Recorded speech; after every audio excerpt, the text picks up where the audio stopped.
السلام علیکم ورحمۃ اللہ وبرکاتہ۔ ایک نظم کے چند اشعار آپ کی خدمت میں پیش کرتی ہوں۔ یہ وہ اشعار ہیں جنہیں سن کر امام احمد بن حنبل رو دیے۔ میرا رب مجھ سے پوچھے گا تجھے مجھ سے نہ شرم آئی، گناہ کرتا تھا چھپ چھپ کر تجھے مجھ سے نہ شرم آئی۔ بھلا تب کیا کہوں گا میں، بھلا کیوں کر میں بچ پاؤں، تسلی دے کہ جھوٹی من کو کیسے چین میں پاؤں۔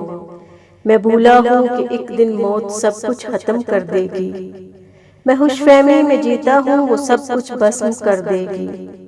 وہ دیکھو موت کی سختی مجھے لینے چلی آئی، مجھے جانا پڑے گا اب کوئی صورت نہ بن پائی۔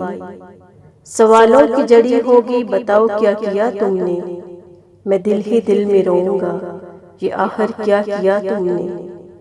کلام رب صدا دیتا مگر میں کان نہ دھرتا، پڑھی جاتی تھی اس کی آیتیں پر ایک نہ سنتا۔ میں حشر و نشر کی باتیں صدا حلقے میں لیتا تھا، میں قبر و موت کی باتیں کبھی دل پر نہ لیتا تھا۔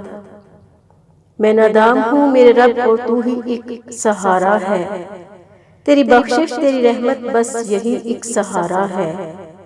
الہی رحم کر مجھ پر تو بے حد رحم والا ہے، تیرا ہی آسرا ہے تو نرالی شان والا ہے۔